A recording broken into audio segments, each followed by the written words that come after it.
मित्रांनो, एम-एस-सी-ई-टीचे पेपर संपलेत आणि आता सगळेजण सुट्टी एन्जॉय करायचे ट्राय करतात. पण तुम्हाला माहिती आहे का, महाराष्ट्रातल्या टॉप कॉलेजच्या 90% गव्हर्नमेंट सीट्स परीक्षेच्या मार्क्सवर नाही, तर पुढच्या 30 दिवसात तुम्ही घेणार असलेल्या 5 डिसिजन्सवरती ठरतात. आता बरेचसे विद्यार्थी असतात 98 पर्सेंटाइल मिळवूनही एका साध्या चुकीमुळे प्रायव्हेट कॉलेजमध्ये लाखोंच्या फीस भरतात. आता तुम्हाला जर तुमच्या कष्टाची सीट मिळवायची असेल, तर पुढचे 7 मिनिट या व्हिडिओचा एकही सेकंड स्किप करू नका. कारण आज आपण मे ते ऑगस्ट महिन्याचा ऑफिशियल ऍडमिशन रोड मॅप डिटेलमध्ये पाहणार आहोत. आता मित्रांनो, तुम्हाला जर कन्फर्म गव्हर्नमेंट कॉलेज पाहिजे असेल चांगल्या मार्क्स वरती, तर तुम्ही आपला पर्सनलाइज हा काउन्सिलिंग कोर्स देखील जॉईन करू शकता, ज्यामध्ये आम्ही तुमच्यासाठी तुमच्या मार्क्सनुसार तुम्हाला ज्या प्लेसमध्ये पाहिजे त्या प्लेसनुसार फॅसिलिटीजनुसार तुम्हाला एक प्रिफरन्स लिस्ट तयार करून देत असतो. आणि ही पर्सनलाइज प्रिफरन्स लिस्ट असेल. प्रत्येक कॅप राऊंडला आपण वेगळी प्रिफरन्स लिस्ट तयार करून देत असतो. आणि ही जी काउन्सिलिंग प्रोसेस आहे ती पीसीएम, पीसीबी, नर्सिंग, सीईटी या प्रत्येक एक्झामसाठी असणार आहे. सो लवकरात लवकर कोर्स जॉईन करा आणि याची फीस आहे फक्त ₹999. आणि हा कोर्स जॉईन करण्यासाठी तुम्ही दिलेल्या नंबरवरती कॉन्टॅक्ट करू शकता. मित्रांनो, चला आता मे महिन्यापासून ते ऑगस्ट महिन्यापर्यंत सगळं ऑफिशियल ऍडमिशन प्रोसेसचा एक सिक्रेट रोड मॅप पाहूयात. आता या व्हिडिओमध्ये मी असे 3 मिस्टेक्स आणि 3 असे ट्रॅप्स सांगणार आहे, जे तुमच्या हातचे मार्क्स आणि जी तुमची हक्काची सीट आहे ती मिळवून देऊ शकता. आणि स्पेशली व्हिडिओच्या मध्यभागी मी 48 अवर्सचा एक धोकादायक ट्रॅप सांगणार आहे, जो जर तुम्ही मिस केला तर तुमचा इयर बेस्ट जाऊ शकता. त्यामुळे एकही सेकंड स्किप न करता व्हिडिओ शेवटपर्यंत नक्की बघा, कारण ही तुमची आयुष्याची म्हणा करिअरची गोष्ट आहे. ओके. आता मित्रांनो, अगदी आपण सिस्टमॅटिकली समजून घेऊयात कुठलीही गोष्ट, एकही गोष्ट स्किप न करता. पुढचे जे 90 डेज आहे तर ते तुमच्यासोबत नक्की काय घडणार आहे त्या दिवसांमध्ये, आपण संपूर्ण प्रोसेस 3 फेज मध्ये डिवाइड केली आहे. ओके. फेज 1 जो मे आहे, फेज 2 जून आहे आणि फेज 3 जुलै टू ऑगस्टची जी प्रोसेस आहे. आता यातला प्रत्येक स्टेप तुमच्यासाठी मेक और ब्रेक ठरणार आहे. सुरुवात करूया फेज 1 पासून. स्टेप 1 काय असेल? आता मित्रांनो, एक्सपेक्टेड टाइमलाईन काय असेल? मेच्या लास्ट वीक पर्यंत तुमची रिस्पॉन्स शीट, आन्सर की ही रिलीज होऊन जाईल. कळतंय? तेव्हा तुम्हाला डिजिटल कॉपी शो होईल तुमच्या पोर्टलवरती, सीईटी पोर्टलवरती. तिथे तुम्हाला लॉग इन करून सगळ्या गोष्टी डाउनलोड करायच्या आहे. आता सगळ्यात महत्वाची गोष्ट म्हणजे मे महिन्याच्या शेवटच्या आठवड्यात आता सीईटी सेल तुमची ऑफिशियल रिस्पॉन्स शीट आणि प्रोव्हिजनल आन्सर की पोर्टलवर टाकेल. बरोबर आहे? तुम्ही कम्प्युटरवरती एक्झॅक्टली कोणता आन्सर टाकलाय आणि सीईटी सेलचं काय उत्तर आहे हे तुम्हाला समजतं आणि ते तिथे तुमचे रॉ मार्क्स समोर येतात. कळतंय? पण मित्रांनो पहा, इथे येतो या सगळ्या जर्नी मधला सगळ्यात पहिला आणि मोठा trap, the 48 our objection portal. दरवर्षी सीईटी सेलच्या पेपरमध्ये नियरली 2 ते 3 प्रश्न चुकीचे असतात. आता सीईटी सेल काय करते? तुम्हाला या प्रश्नाचं चॅलेंज करण्याची एक अपॉर्च्युनिटी देतात. पण यासाठी पोर्टल फक्त 48 अवर्स साठीच ओपन असतं. कळते किती तासांसाठी? तर 48 अवर्स साठी.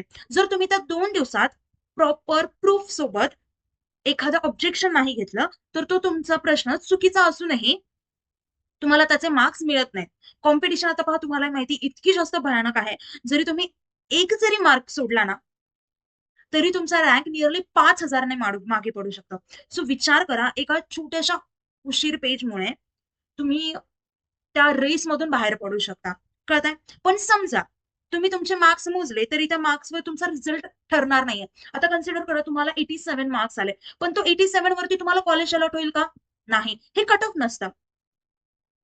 आता येतो दुसरा ट्रॅप, जो मी तुम्हाला पुढच्या स्लाइडवरती दाखवते. आता जून महिन्यात तुमचा रिझल्ट लागेल, राईट? पण रिझल्टवर मार्क्स असतात का? नाही. तर तिथे असतात पर्सेंटाईल. काय असतात? पर्सेंटाईल.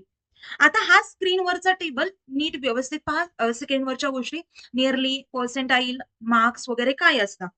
आता स्टुडंट एला हार्ड शिफ्ट मध्ये 130 मार्क्स वरती 99 पर्सेंटाईल मिळतात. तर स्टुडंट बी ला इझी शिफ्ट मध्ये 150 मार्क्स असून देखील फक्त 97 पर्सेंटाईल मिळतात. ओके. कमी मार्क्स वाल्याला जास्त पर्सेंटाईल मिळतात आणि जास्त मार्क वाल्यांना कमी पर्सेंटाईल मिळतात. बरोबर आहे? आता असं कसं पॉसिबल आहे? आता याला म्हणतात, आपण याला काय म्हणतो? Score normalisation. काय म्हणतो? Score normalisation.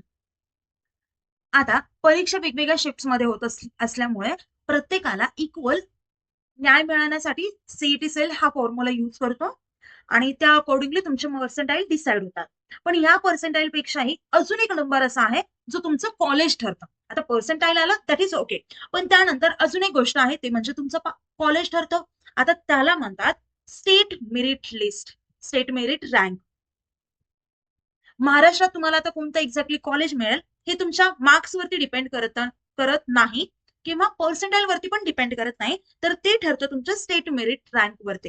आता तुमची एक्झॅक्टली कॅटेगरी कोणती आहे, तुम्ही त्या कॅटेगरीमध्ये तुमचा महाराष्ट्रात कितीवा रँक आहे, हाच तुमचा ऍडमिशनचा खरा पासवर्ड आहे. सो स्टेट मेरिट रँक वरतीच तुम्हाला कॉलेजमध्ये ऍडमिशन मिळतं. कळतंय? आता समजा तुमचा रँकही आला, आता सुरू होते शेवटची आणि सगळ्यात dangerous step. Okay, cap round, centralise admission process, phase 3 आहे, जो जुलै महिन्यात सुरू होतो. आता इथे दोन मोठ्या चुका होतात ज्या विद्यार्थ्यांचं कंप्लीट वर्ष वेस्ट करू शकतात. पहिली चूक ते म्हणजे डॉक्युमेंटेशन एररची. कोणती? Documentation error. आता नॉन क्रिमी लेअर किंवा डोमासाईल सर्टिफिकेट मध्ये एका स्पेलिंगची जरी मिस्टेक असेल ना, तर तुमचं ऍडमिशन कॅन्सल होऊ शकतं आणि त्या जागी मग तुम्हाला ओपन कॅटेगरीमध्ये टाकलं जातं, मग तुमचं कॉलेज तुम्हाला मिळणार नाही. अशा काही गोष्टी होऊ शकतात. पहा, one document error equals to direct rejection from category status. Okay. आता दुसरी चूक काय असते, तर choice filling disaster. Choice filling disaster. आता डॉक्युमेंट्स क्लिअर झाले की तुम्हाला ऑनलाईन कॉलेजचे कोड्स भरावे लागतात. 90% स्टुडंट स्वतःचं डोकं लावत नाहीत, ते सायबर कॅफेमध्ये जातात आणि ऑपरेटरला सोपवून टाकतात आणि तो ऑपरेटर प्रायव्हेट कॉलेजचा अनएडेड कोड वर टाकतो आणि गव्हर्नमेंटचा कोड खाली टाकतो. कम्प्युटर सिस्टीम पहिल्या कोडनुसार तुम्हाला प्रायव्हेट कॉलेज अलॉट करते, कारण प्रिफरन्सनुसार तुम्हाला कॉलेज अलॉट होत असतं. बरोबर आहे. मग नंतर तुम्ही कितीही रडलात तरी तुम्हाला कितीही चांगले पर्सेंटाईल असतील तरी टॉपचं कॉलेज मिळणार नाही. त्यामुळे जे एक्सपर्ट आहेत त्यांच्याकडूनच तुम्हाला फॉर्म भरून घ्यायचा आहे, त्यांच्याकडूनच तुम्हाला प्रिफरन्स लिस्ट घ्यायची आहे. कळतंय? आता मित्रांनो, आपल्याकडे तर पर्सनलाइज काउन्सिलिंग बॅच 2026 आहेत आणि त्याचे फीचर्स आणि एक्सपर्ट मेंटर्स देखील आहेत आपल्याकडे. आता मित्रांनो, मला एक सांगा, एवढी मोठी रिस्क तुम्ही स्वतःच्या करिअर सोबत घ्याल का? नाही घेणार. एका चुकीच्या कोडमुळे किंवा एका डॉक्युमेंट्सच्या चुकीमुळे कंप्लीट इयर तुमचं वेस्ट जाऊ शकतं. सो तुमच्या याच कष्टाला फळ देण्यासाठी आणि तुम्हाला महाराष्ट्रातल्या बेस्ट कॉलेजमध्ये 100% सेफ ऍडमिशन मिळवून देण्यासाठी आपल्या ग्लोबल ऑनलाईनने काउन्सिलिंग कोर्स काढला आहे, तो तुम्ही जॉईन करू शकता. यामध्ये 100% कस्टम प्रेफरन्स लिस्ट दिली जाईल, प्री व्हेरिफिकेशन ऑफ डॉक्युमेंट्स केलं जाईल, डायरेक्ट कॉल आणि व्हॉट्सअप सपोर्ट दिला जातो आपल्याकडून. ही पण गोष्ट लक्षात ठेवा. आता मित्रांनो, व्हिडिओ संपण्यापूर्वी मी तुम्हाला तुमच्याकडून कमेंट बॉक्समध्ये 3 मेन गोष्टी विचारताय. त्या म्हणजे तुमचं एक्झॅक्टली एक्झाम ग्रुप कोणता होता, लाईक पीसीएम होता, पीसीबी होता की नर्सिंग सीईटी होता, आणि तुमची शिफ्ट कोणती होती ते देखील मला व्हिडिओच्या कमेंट बॉक्समध्ये सांगा. आणि हा व्हिडिओ तुमच्यासाठी हेल्पफुल ठरला असेल तर व्हिडिओला आत्ताच लाईक करा आणि तुमच्या सगळ्या मित्रांना व्हॉट्सअप ग्रुपवर हा रोड मॅप नक्की शेअर करा. पुढील प्रत्येक ऑफिशियल अपडेट आणि अचूक माहितीसाठी ग्लोबल ऑनलाईन चॅनलला आत्ताच सबस्क्राईब करा आणि भेटूया नंतर मोस्ट इम्पॉर्टंट अपडेटमध्ये. तोपर्यंत थँक्यू सो मच आणि तुमच्या बेस्ट कॉलेज बद्दल all the very best. Okay, चलो आता आपलं लेक्चर इथेच सेंड करूया. Bye bye, have a nice day.